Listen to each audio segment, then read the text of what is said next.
Сайхан үзэгчдийнхээ орой амгалан айлтгая. Үзэл бодлын зөрөг нэвтрүүлгийн шин дугаарыг энэ телевизийн сувгаар та бүхэнд хүргэж байгаадаа баяртай байна. Ингээд өнөөдрийн зочноо та бүхэн танилцуулъя. Олон улсын харилцааны судлаач, нийтлэлж профессор Дашдоржин Баярхүү. Өнөөдөр болоод байгаа баривчилгаа энэ үйл явдлуудыг харж хахад энэний тухай ярих гэсэнгүй. Зөвхөн энэ үйл явдлыг мэдээллийн ард интернетийн орчинд хүмүүсийн энэ бие биендээ хандаж энэ үйл явдлыг үнэлт дүгнж байгаа байдал хэрэг сэтэрсэн юм шиг санагдаж ягаад ч миний жоохон сэтгэл өвдчихлөө. Яас их уур хараал зүхэл ямар их бухимдал байна. Та энэ интернет очинд байнга өөрийнхөө бүтээлийг, байнга өөрийнхөө үзэл бодлыг тавьж яадаг хүн. Энэ танд ер нь хэр мэдэрж байна? Бид нар яагаад юм болчихвоо? За энэ нөгөө интернетэд тавигддаг комментууд, тийм сэтгэлдлүүд. Тэгээ би сэтгэлдээ нэг ажилддаг үл дээ. Тэгтээ сэтгэлийг бас зарим нь бол ажигладаг, хардаг. За Баабар сегмент миний сайтд бол сэтгэл байж би 14 оны хавар гэж зогсооцсон. За. Ягаад гэвэл нөгөө сэтгэл бичигчдийг тийм ээ чангалах гэдэг зогсооцсон. Сэтгэл бичигчдийн чинь цаана бас их том нийгмийн бүлэг байж. Энэ ерөөсөн Монголын нийгмийн тусгал гэдэг юм уу тийм ээ. Монголын нийгмийн сэтгэлгээний тусгал, нийгмийн психологийн тусгал гэдэг. Ингээ ярих юм бол тийм зөндөө олон юм тал шүү дээ. Тэгэхээр яг одоо ер нь Монголын нийгэм бол өөрөө энэ чинь өөрчлөлт шинжилгээний энэ 30 жилд тийм ээ 29-30 жилд бол тийм ээ одоо их зовлон бэрхшээл дагуулад Монголын нийгмийн шилжилт өөрөө удаашраад зүгээр хэвийн нэг дундаж улс 15-20 жилд бол сэхэд босоод ирдэг тэр хугацааг даваад дахиад 10 жилийн алдчихад ингээ байж байгаа. Тэгээд энэ 29 жилийн нэг онцлог бол Монголын хүн амын 3.1 буюу 30% нь бол ямагт ядуу байж ирсэн. Хизээч ядуурлаасаа дээшээ гарч иж чаддгүй. За хэрвээ нийгмийн халамжийн бодлого явуулаагүй бол хүн амын 47% нь ядуурхад бэлэн байсан.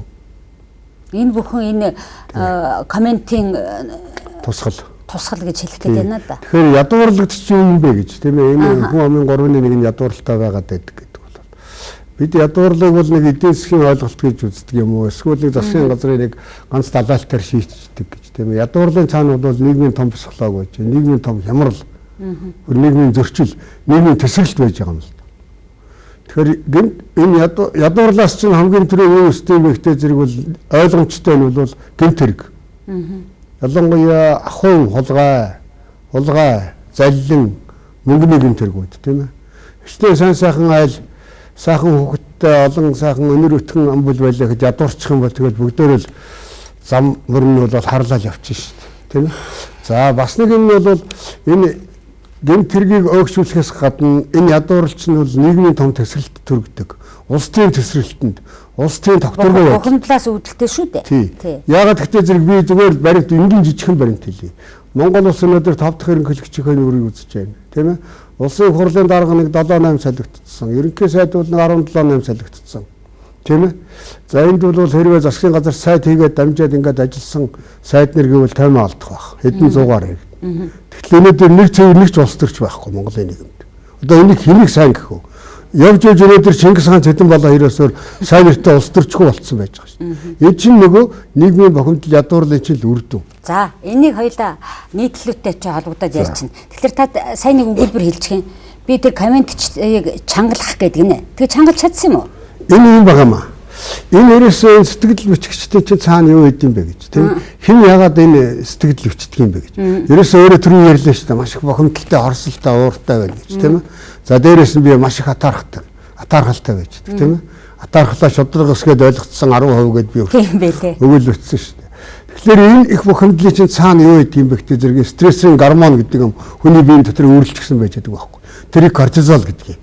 Кортизолны их өсөд их юм бол тэгэл нөгөө тэр чин даралтны хэсдэг зүрхэн өвддөг нүүр амаар нь яар гардаг тийм ээ царайчс нь муухай болдог амархан өтөлдөг гэл ингээд тийм ээ тэгэд энэ кортизол өсдөг байхгүй юу тэгэхээр нөгөө коммент үтгэгчдийн чинь тийм ээ би яга таацсан гэхдээ зэрэг яг нөгөө надад дургуун хөрөөд авуулзал бичих гэтэл чинь нөгөө коммент бичих зайн байхгүй болохтой зэрэг чинь нөгөө кортизол өсөөл тэр хүнийг хордуулчихж байгаа байхгүй юу тэр стрессийн гормон. Тэрийгээ та ямар хүнийг олон цааш нь түлхэж байгаа байхгүй. За.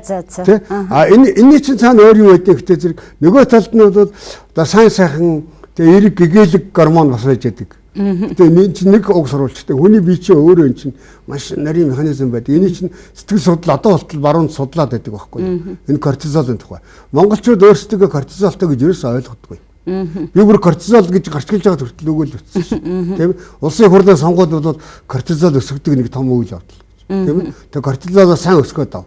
Тийм. Гэ би бичсэн байгаа шүү дээ. За яг хөө тэгээд та яг хөө тэр гормоны дааврын тухай яриад өнгөрчлээ. Гэхдээ энд нэг юм байна. Энд чи өөрөө эргээд оюун санааны бусдыг тэм хорлоод байна шүү дээ.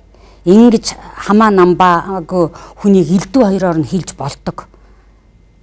Тэр нэг моралын тэр нэг хэмжээ хязгаар хаана вэ? Тэрний тухай ярихгүйгээр бид нар за кортизол нь өсөөд байна да гэдээ орхиж болохгүй л болчиход байна л да. Энэ моралын хэмжээ хязгаар гэдгийг Монголын арчилтай холбоод аваад тавьчих. Өнөөдөр дэлхийд Монгол шиг юм арчилсан ийм задгай эрхчлөөтэй улс их ховор шүү дээ. Тийм ээ? Ерөөсөө энэ 30 жилийн ганц олд чинь бидний нэмчний ардчлал. Тийм ээ? Монголчууд яг хүснээр амьдарч байгаа байхгүй. Тэгэхээр ягаад ингэж ядуурсан гэхдээ зэрэг хүснээрээ зовж байгаа байхгүй. Тэгээ монголчууд өөрсдөө тарчлаад тамлаж амьдардаг. Сайн сайхан амьдралаа сөнөөж мөнгө олдог. Ийм сонин голдрол руу орцсон. Энийг өвөл ерөөсөө мэддэггүй. Ерөөсөө мэддэггүй. Яг үүндээ бол ингээд Монголын нийгэм рүү нефт ингээд нефтрид үз. Улаанбаатар хотын энэ гэрээ хороолол захуудаар юм уу ингээд яваад үз. Дандаа ховын нийгэм. Ерөөсөө дандаа ховчлогдсон ховын нийгэм байгаа байхгүй. Ерөөсөө л хувийнхаа амьдралыг босгохын төлөө дай хийж яваар юм. Тийм амьдын тамд өөрсдөө тарчлааж яваа. Энэ хотын төгжрөл, энэ утаа, энэ хөрсний бохирдол, энэ гэрээ хорооллын ядуу амьдрал тийм ээ, энэ архитект тийм ээ, энэ бүх юм чинь Монгол хүн өөрсдөө энэ арчлалын буйнд л одоо тарчлааж байгаа түүхэн үзэгдэл. Нэг үе ингээд энд бол хохироо тэлмэгдээ дуусна. Би уг нь одоо таны энд нийтлүүдээс ийм гарчгуудыг түүж авсан. Дураараа дөргиж дунд чөмгөөрөө жиргэх үзэгдэл. Саарл нийгэм, үндэстний сулрал, атаархлаа шударга ёс гэж ойлгосон 10%, хөгждгүүн тухай тэрс үгийн цувралууд, хамгийн сүүлийнх л гэхэд нийгмээрээ нийгмээс ухамслагч гэж байгаа байхгүй юу. Би энийг авахтаа яагаад бид нар ийм болцсон та арай дэндүү яагаад гэвэл таны нийтлүүд энэ цагийн монголчуудын түүхийн нэг хууц болоод үлдэнэ. Олон жилийн дараа за энэ нийтлэлчид ийм юм бичжээ. Баабар эмээн цэгт нийтлэлчид ийм юм бичжээ гэхэлэр дандаа хар бараан төрх үлдэх гээд байгаа юм биш үү гэж би асуух гэжсэн чинь та сая даавартай нь болоод амьдын там энэтэй ингээд холбоод ярьчлаа л да. Тэгвэл та байнга нийтлэлээ бичээд байгаа. Баабар эмээн бол маш олон уншигчтай сайт тийм ээ. Тэгвэл за яг чангалах гэж та комментуудыг хаалгачихсан юм байж.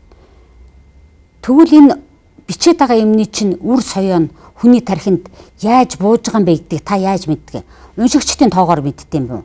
Комментиг харддаг юм бол та юугаар яаж мэддэг вэ? За би энэ талаар нөгөө одоо ухаандаа уншигчдаа бид харилцах гэдэг юм уу?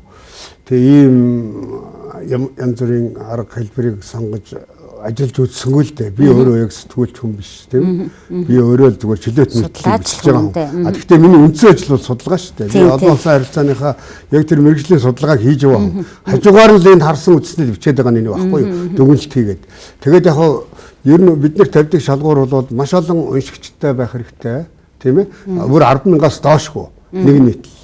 За дээрэс нь хэрвээ тэр коммент гэж байхад бол над дээр бол тэр Баабар цэгийн комментиг хагаас өмнө бол байнга аварч байсан л да коммент. Тэгэхээр бол ямар ч байсан уншигчдад хүрдэг. Тийм ээ. Яг бол хамгийн эмзэг хөндөөр цэгийг барьж аваад бичдэг. Үннийг хэлдэг. Тэгээ гол нь олон хүний үнэлгээ бол яг үннийг хэлж гин гэж. Хэлээгүйг хэлж гин, зоригтой хэлж гин, бөөрөг хэлэхгүй байх гэсэн ийм үнэлэлт дүгнэлт явд юм байна лээ. Тэгээ би одоо бас олон хүнтэй надад ингээд ихэнх нь надад талархаж харьцаж талархаж уулзах болгондоо чиний тийм нийтлэл тэгсэн инглээ их зөв байна гэсэн ийм л уулзалтууд над тохиолддог болохоос чамайг ална гэсэн хүнтэй би таарлаж үзээгүй. Яг амьдрал дээр. Одоо чамайг би ална яг чиний нийтлээс бол чамаа алдаа гэсэн нэгч таарлаа. За. Тэгэхээр ер нь бол энэ яриаг би бодож байхдаа юу гэхээр нийгэмд олон түмэнд үгээ хэлж үзэл бодлоо солилцож байгаа хүмүүсийн нийтлэлийг одоо ингээд бас нэг тийм индикатор те байх ёстой байна да гэж би бодож суuna. Яг го таны олон нийтлэлийн дараа одоо сонин имиж гэдэг юм уу өөр сайтуудын дараа янз бүрийн коммент бичсэнийг би бас харлаа л да. Гэтэл яг өнөөдөр YouTube-д тавигдсан нэг бичлэг өнөөдөр юм уу хэд хоногийн өмнө би сайн мэдсэнгүй. троллингийн тухай хэн элбэгдэрж ерөнхийлөгч асан ярьж исэн нь тэрний дараа өнөөдөр цуламын тухай ярьж.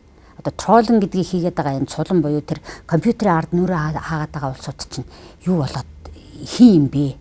Тэгэхээр бид нар эндээс яаж арга зам хайх юм бэ гэдэг дээр одоо бүгдээсээ өөрөөсөө л эхлэе. Заавал хар муу гэдэг энэ нэг тэр мэдээлэл явуучихтай зэрэг өнөөдрийн энэ үйл явдлууд бид нар болж байгаа үйл явдлын хоёроос ярихгүй байна.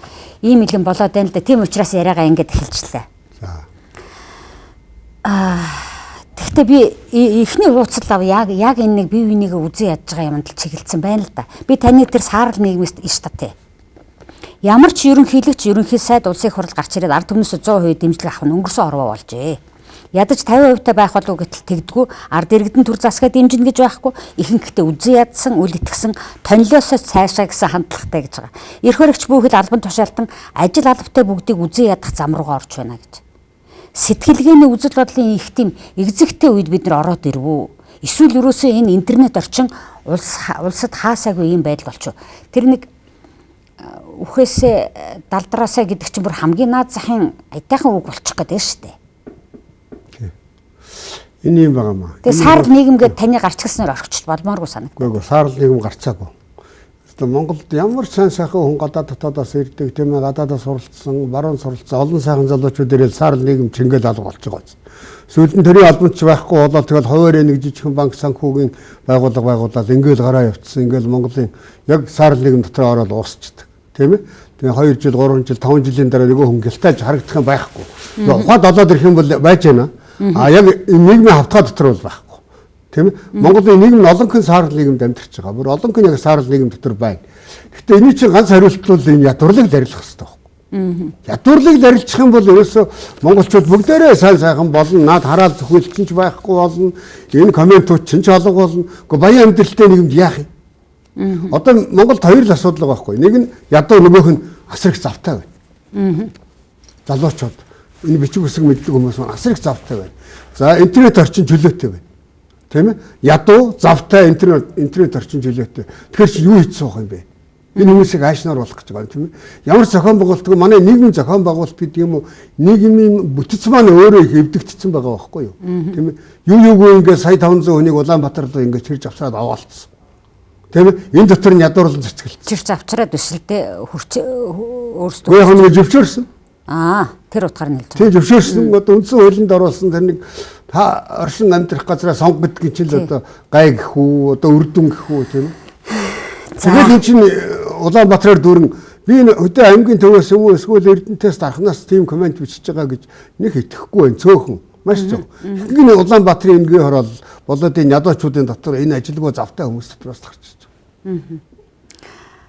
За ингээд бид нар бие бинийгээ үзээ ядаад элдв хоёроор хэлээд хараа зүгчих дотроо одоо сүүлийн 1 жилийн турш бид нар ишхабын тухай ярьж байгаа хооронд энэ хөрш орнуудынхаа тухай тодорхойлолттой дүгнэлттэй прогнозоо одоо бүр их чөлөөтэй ярьж байна л да. Нэгэн талын таны хэлснээр интернет чөлөөт юм чинь.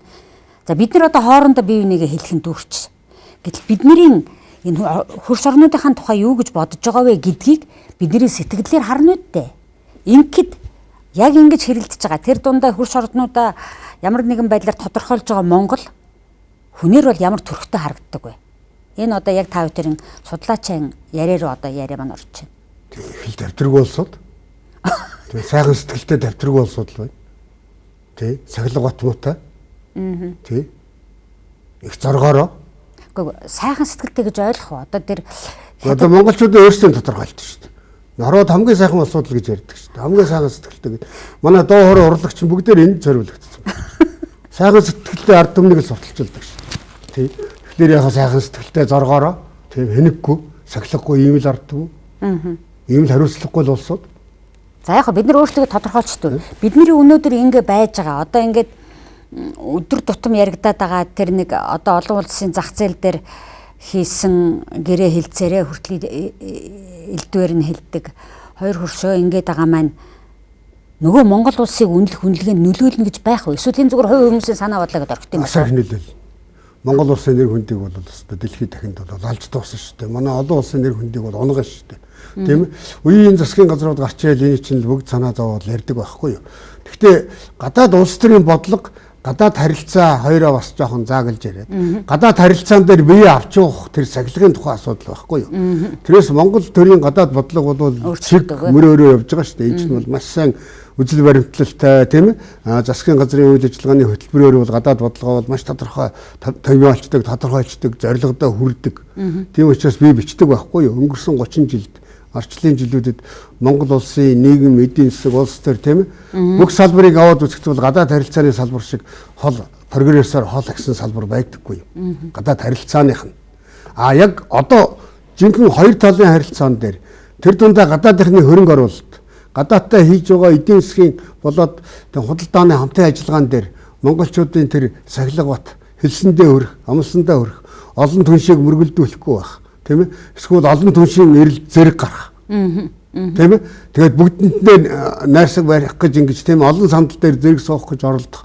Энэ бүх юм чинь л ингээд манай гадаад харилцаанд монголчуудад тийм ээ ихтгэл даац муутай тийм ээ. Нэг сахилгагүй гэдэг юм одоо хэнэггүй тийм ээ. Хэлсэндээ хүрдэг бай. Одоо улс ингээд хэлцээрээ баримтдаггүй гэсэн ийм л ойлголтыг өгчих гээд идэг юм байна. Тий. Өгчих гээд идэг юм уу одоо өнөөдрийн байдлаар? Энэ чинь яг би нэг худалдаа эдийн засаг хөрөнгө оруулалт гэдэг тодорхой салбарууд дээр ярьж шүү дээ. Тэр чинь гадаадынхны яг жинхэнэ хамгийн амин чухал эрх хэсгийг хөндөд эхэлдэг байхгүй.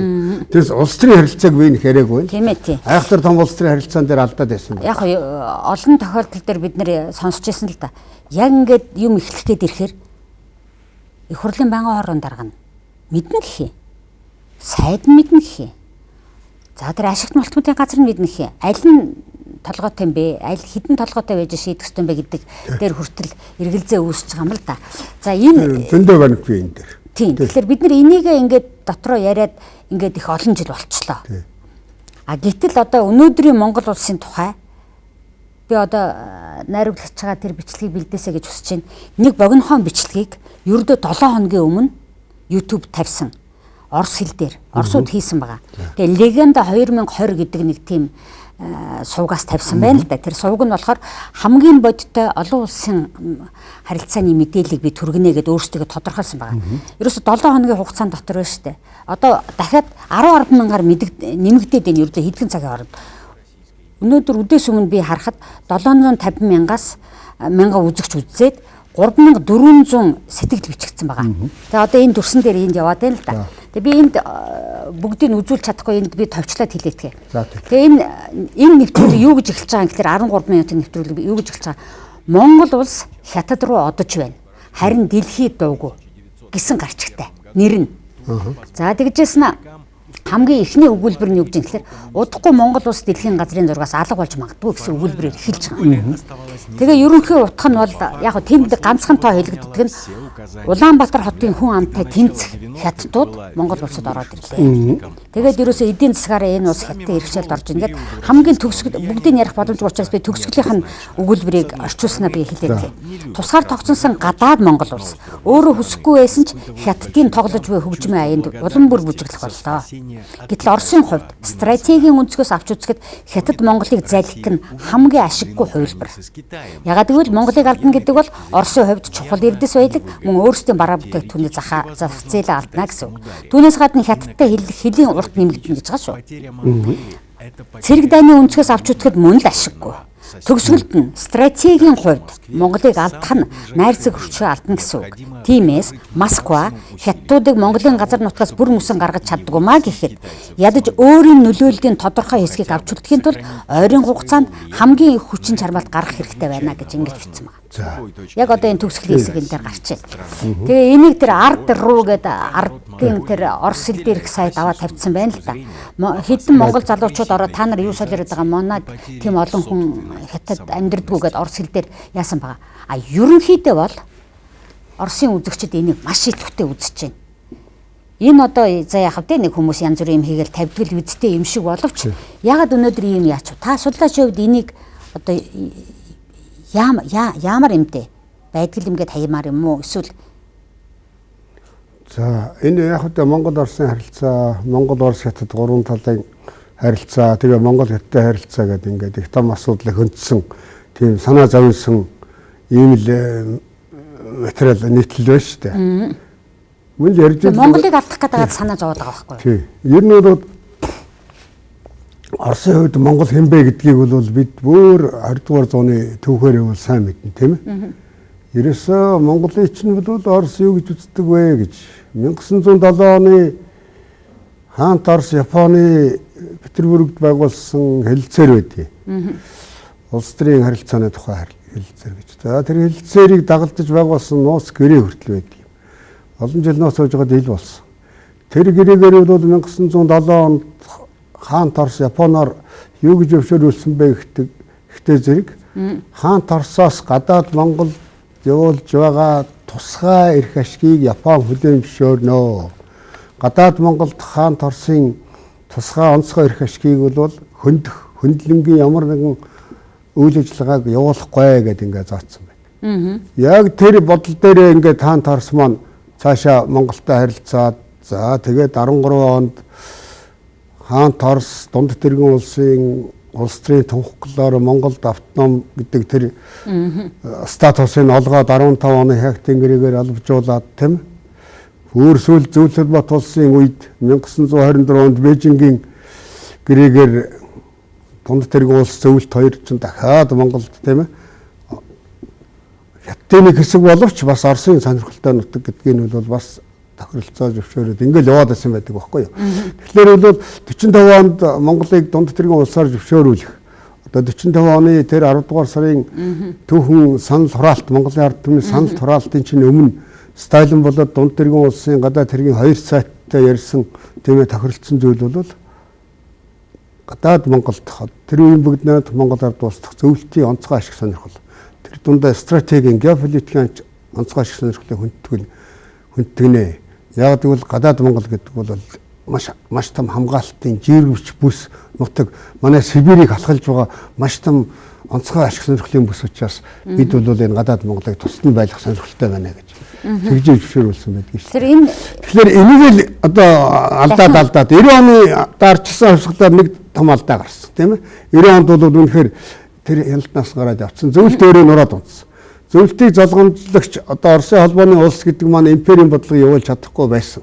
Одоо эргээд нөгөө хуучин зөвлөлтийн байр суурин дээр гарч ирэх гээл ингээл дайнд дэлхийд геополитикийн олон фронт нэгээл тулдж штэ. Тэгэхээр энэ геополитикийн олон фронт дотор бол монголчин бас өөрийн Оросын онцгой ашиг сонирхлын бүс байгаа байхгүй юу. Тэрнийг алдах нь гэсэн ийм болгоомжлол ийм одоо эрх баригчид Оросынхаа эрх баригчдад гэдэг юм бодлого тодорхойлж байгаа геополитик болдог хүмүүстэй санал болгож ил энэ нийтлэлийг Оросын тийм ээ жирийн судлаач нарч гэдэг юм уу хэрэгээр хичээл тавьчихсан л байна шүү дээ тийм ээ. Тэгэхээр яг бодтойгоор бас харсан байна л да. Ягаад гэвэл зэрэг чинь худалдаа эдийн засгийн харилцаагаа аваад үз, хөрөнгө оруулалтынхаа харилцаагаа аваад үз, хятадд бол үнэхээр хамааралтай байна уу байна. Чухам тэр нь Монгол улсын аюулгүй байдалд нөлөөлөх хэмжээнд гэж үзэх юм бол арай хардлага болно. Ямар ч байсан яг бодит байдал бол өнөөдөр бид Монгол хятадын хоорондын худалдаа эдийн засгийн хамтын ажиллагаа ямар айхтар эрхтэй байгаа вэ? Гэтэл Монгол Оросын хажууд нь юу байгаа вэ тийм энэ тэнцвэрийг хангах гээд өнөөдөр чадахгүй л байна шүү дээ. Орос ч өөрөө эдийн засгийн хувьд нөөц болцоо байхгүй. Одоо яг үгүй бид нар бол судлаач сэтгүүлчид тэгээд одоо би ч бас тийм комментуудыг харангуутал сэтгэл эмзэглэж байгаа хүн. Би энэ дунд стратегийн чухал ач холбогдолтой Монгол улс гэдгийг дахин давтаа хэлээд. Тэгээд ядаж одоо хятадын нөлөөлөөс гаргадгүй гэхэд ядаж өөрийнхөө нөлөөний нэгэн хэсгийг байлгахын тэрхлээр одоо юу гэдэг нь хүнээр бол энэ ч одоо юу гэж байгаа гэдэг нэг игдүү хөдөлмөр юм шиг юм. Гэхдээ ерөөсөө л 20 дугаар зууны түүх чинь маань чинь стратегийн нөлөөнд нь Монгол байж л 90 оны 91 оны үед бид нар ч өөрсдөө гараад явсан шүү дээ. Тэгэхээр бид нар зөвлөлт бодол өөрөө нураад унсан тийм. Яг Горбачевыг хүртэл ерөөсөө энэ хатуу бодлого дээр л хатуу зогссон. Кремлийн үнийн өдөртөгч нар энэ дээр хатуу зогсож байсан. Горбачев үед нөгөө перестройк тийм ээ гадаад бодлогын гласност гэж байгаа. Тэгээд хятадаас сэргээ зөвлөлт хятадын харилцааг сайжруулахын тулд Монголоос сэргээ гаргана гэдэг чинь стратегийн сонирхлоо татаж авлаа л гэсэн үг. Дараад нь мэрэгчлэлтнээ татсан. Тэгжээтэл зөвлөлт бодолс нураад унсан. Тэгэл Монгол улс аяндаа эрхчлөөг олоод авсан тийм ээ. Одоо хамгийн 1911 онд л хүссэн тэр эрхчлөө мөн 1991 онд л ирсэн байхгүй юу? 80 жилийн дараа. Яг үнэндээ яг бидний гар дээр ингээ хүрээд ирсэн. Одоо та нар ингээд энийг өөрсдөө бөөцөлөд аваад яваа гэдэг. Тэгээд бид бөөцөлөд аваа явж байгаа юм шүү дээ одоо. Тий. Нэлээ хойно асуух гэжсэн асуултаа асуухаас. бөөцөлөд аваад явах үүрэг биднэрт иржээ. Та оюутнуудтай байнга ажиллаж байгаа хүн. Би бас оюутнуудтай ажиллаж байна. Ер нь дандаа залуучуудын дунд ажиллаж ирсэн. Тэднэрт найдаж үлдмээр байх юм. Энэ бөөцөлөд алган дээр аваад явах ёстой юм а. Хэвэргэл гэж яриад байгаа шүү дээ. Энэ ардчил чинь. Асар их үнцэнтэй гэхдээ хэврэг. Тэгээ энийг найдад үлдээх залуучуудын чухам ямар юунд найдыг гэж та бодож байна. Одоо бид нарыг залуучуудыг дандаа муулж ин гэж ярьдаг.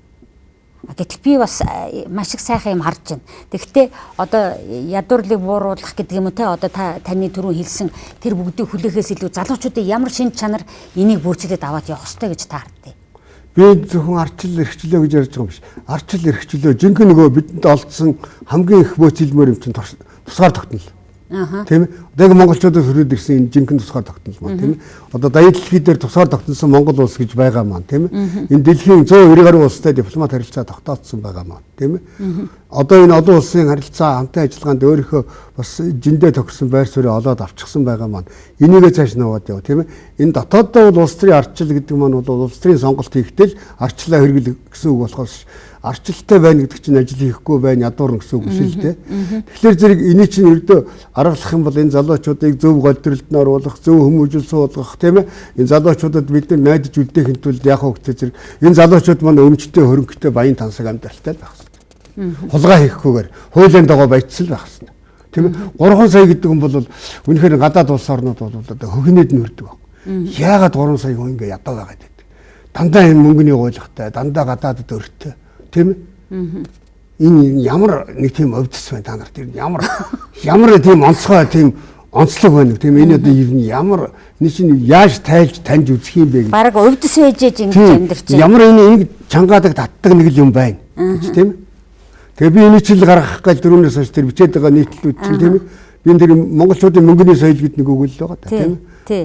Тэр энэ тэгтэл ерөөсөө би хэлээд байгаа шүү дээ тийм ээ.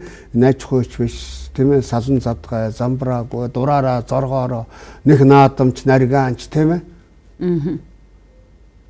Цаг нөхцөөсөн тийм ээ.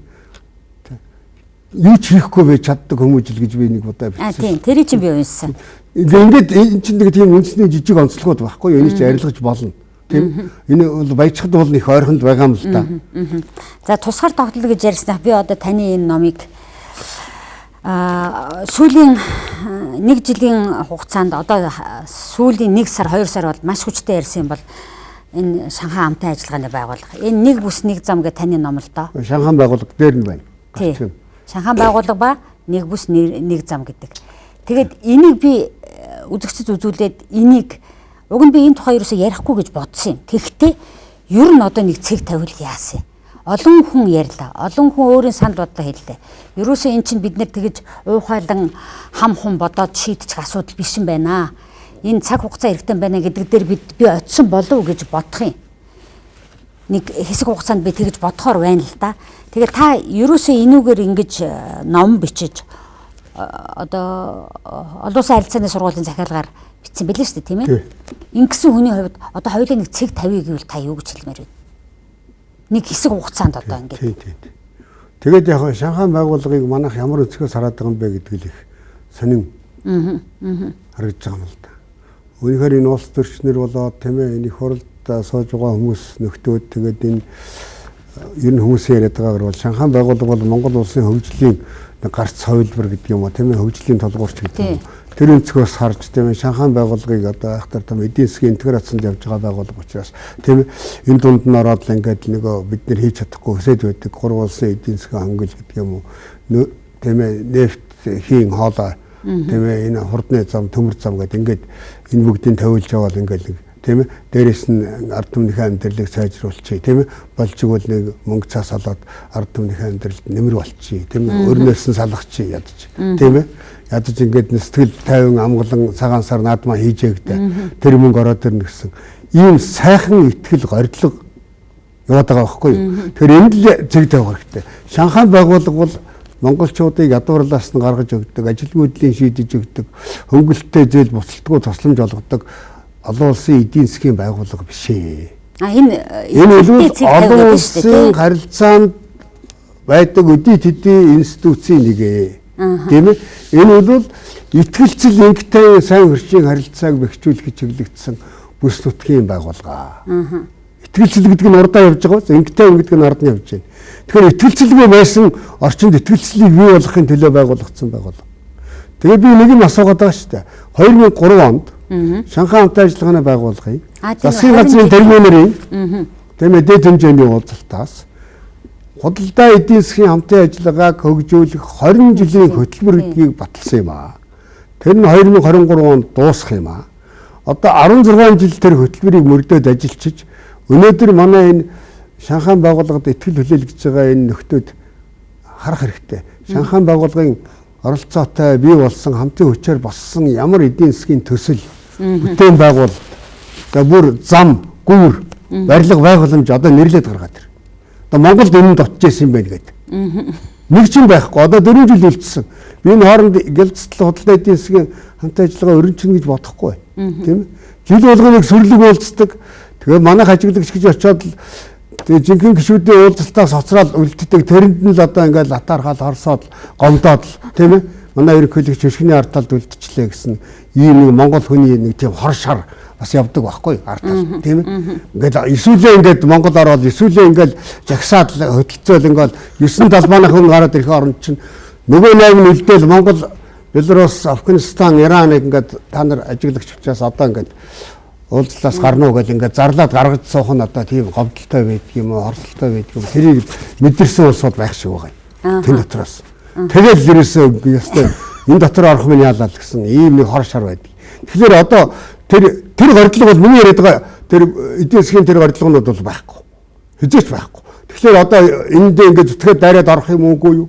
Бас нэг юм байна. Би огт хоригдж байгаа юм биш. Хэрвээ Монгол улс геополитикийн маш том тоглолтод оролцоод геополитикийн фронт дээр энэ хоёр хөршийнхөө геополитикийн найдвартай ард тал болоод гурав дахь хөршийнхөө бүх бодлогоос татгалзаад тэгээд ингээд геополитикийн тоглолт хийгээвэл хамаагүй яваад орчих.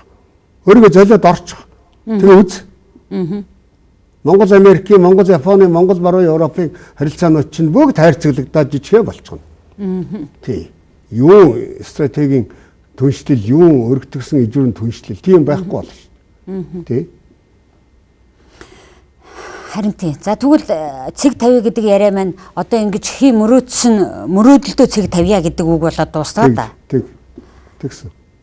За тэгвэл би одоо их олон ярилцлага явуулсан болохоор энэгээр ярихгүй гэсэн боловч ямар ч байсан цэг тавьсан асуултаа тавиад ярьсан. Би нэг юм хэлчихье. За. Яагаад ингэж айхтар өргөн хүрээнд хэлцээд байна тийм үү? Харин тий. Өөрсөлдөө талбай дээр сая өнгөрсөн бямгарагч чинь Шанхай урагчдыг цэвэрлүүлнэ гэсэн плакат барьсан явуулж байна. Өнгөрсөн бямгарагийн цуглаан дээр. Тэр хөвчүүд хөдөлгөөний тэргүүн нөөрөө хэлсэн үгэн дотор нь байж байна шүү дээ. Шанхай урагчд гэл баахан хараацсан байна лээ тийм. Тэгэхээр яагаад ийм хэмжээнд хүрчвэ гэж. Энэ бол нэгдүгээрт Монгол улс ардчлалтай шинж. Монголын бүх ордон гадаад бодлого дээр чөлөөтэй үгээ хэлж чадчих байна. Санал бодлоо илэрхийлж байна. Аль ч улсад байдгүй эрхчлөөг эдэлж байна. Тийм. Тэр өнцгөөс нь харах юм бол тийм аимшигтай үзэгдэл биш л дээ. Та миний асуух гэжсэн дараагийн асуулт руу яг орчлоо. Ягаад гэвэл би энэ жагсаал цуглаан одоо жагсаал цуглаа явж байгаад юу болдог тухай одоо олон хүмүүс ярьж штэ. Та өөрөө Арабын хаврын хажууд байжсэн хүн тийм ээ.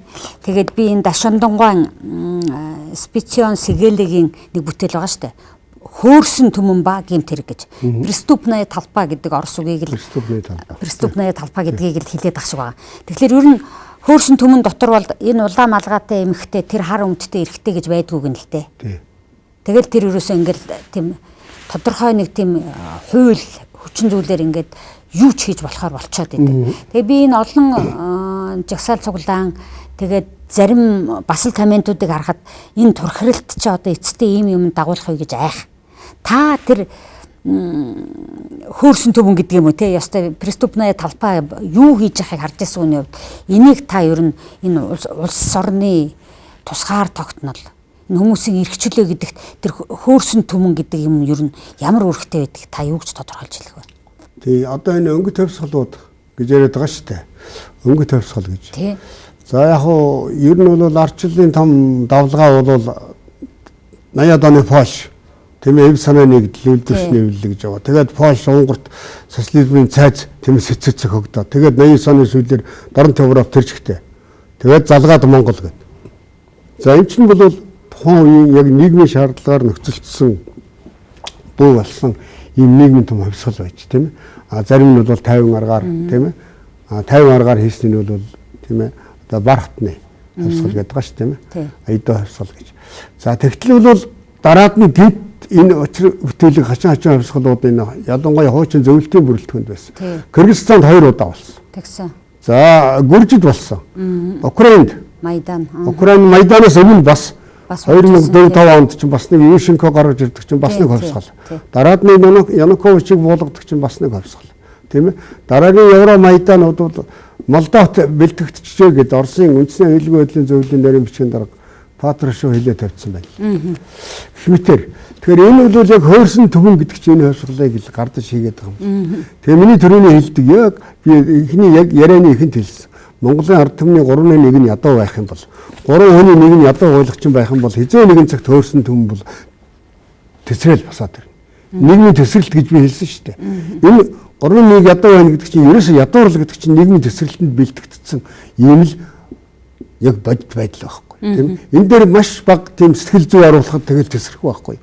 Яг бол алдахын байхгүй цайчсан төг төмөн хүн байна шүү дээ. Бүгдийн сүйтгэл хаяа гэж. Тэр бол баялаг төрхөөс өмнө баялаг төрчихсөн ч юм уу баялаг амьдрал төрсэн хүмүүсийг сүйтгээд өөрсөд ч ядууруулаад хаягын төлөө босч ирдэг байхгүй. Одоо Кыргызын хувьсгал бол яг тийм.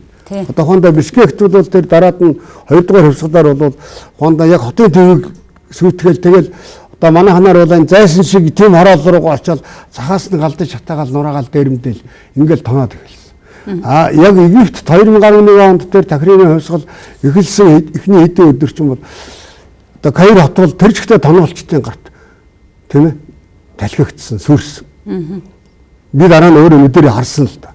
Ялангуяа тэр түн гудамжийн дагуу байсан тэр барууны л одоо соёлын нэг элемент шүү дээ. Одоо Макдоналдс, KFC гэл бүгдийн хүчгүй жирэгдсэн байсан. Тэгээд сүүлдээ энэ банкоматуудыг тийм ээ. Тэгэхээр бол нэг дайнасаа дажна гэдэг чинь тэн дээр гараад ирдэг байхгүй. За нэвтрүүлгийн маань цаг дуусч гин гэж анхааруулж байна. Тэгэхээр таны сүүлийн асуултанд бол бид нэр ерөөсөө ядуурлалаас хүмүүс хувийнхаа юмн дээр чинэлэг амьдрах боломжийг олох л гэдэг санааг та байн асуулт болгон чахав шигтгэлээ. Тий. За ингээд өөр олон сэдвүүдээр та нийтлээ бичин 7 хоног болгон өөр олон телевизээр улс орны олон улсын амьдралынхаа юмыг бичнэ. Ингээд би нэвтрүүлгээ дуусгая гэж бодож байна. Гэхдээ би нэвтрүүлгээ дуусгахаас өмнө үзэгч олонд болоо танд нэг жижигхэн түүх ярих гэсэн. За. Энийг би нэг Америкийн сэтгэл судлаачийн бичснээс уншсан юм л да. Тэр сэтгэл судлаач метронд явж иж гинэ. Тэгсэн чинь 3 хүүхдэд дагуулсан аав ороод ирж гинэ. 5 6 тэгээд нэг 10 орчим насны 3 хүүхдэд дагуулад. Тэгээд ороод ирсэн 3 хүүхднэрээс учир тоймгүй ойрлж хашгираад сандалтэйгээр хараалдаад ноцолтоод ирчихлээ. Тэгээ нөгөө хүн харж ирсэн энэ аав нь болохоор ингээл нэг цэг рүү хараад ингээд суугаад хүүхдүүд ерөөс анзаарахгүй байх юм гин. Тэгсэн нөгөө сэтгэл судлаач чинь нэг жоохон эвгүй байдалд оруулчихгүй тул юу гэж хэлсэн бэ гэхдээ зэрэг танай хүүхдүүд гөөмө хөдөлгөөнтэй юм аа. Ингээд хэлсэн чинь нөгөө хүн гэж ингээд цочиж яснаа. Тийм ээ. Энэ 3 сая ээжийг алдчихлаа. Бид нэр эмнэлэг дээрээс явж гин гэж хэлсэн гэж. Би энийг юу гэж хэлж гин гэхдээ зэрэг ямар нэг тайлбар хэлмээргүй байна. Бид нар болж байгаа юмыг гаднаас нь хараад өөрийнхоороо дүгнж асар их эмоц сэтгэлийн хөдөлгөөнөөр зарах хэрэггүй мөн чанарыг ойлгоход л энэ түүх хэрэгтэй болов гэд энэ түүхээр ярилцлага өндөрлөе гэж бодлоо. За. Ингээд танд баярлалаа амжилт хүсье. Сайн түүх байна. Хэн бодогдуулах түүх байна. Энэ жижигхэн түүх чинь. Ингээ үзэгчдээс бас энэ түүхийг бас бодоод энэ оройг энэ нэвтрүүлгийг дуусгаарсай гэж бодож байна. Ингээд үзэл бодлын зөрөг нэвтрүүлгийн хаян дугаарыг өгөр өндрүүлж байна. Дараагийн 7 хоногт иргэ уулзъя. Анхаарал үзэгчдэд баярлалаа баяртай.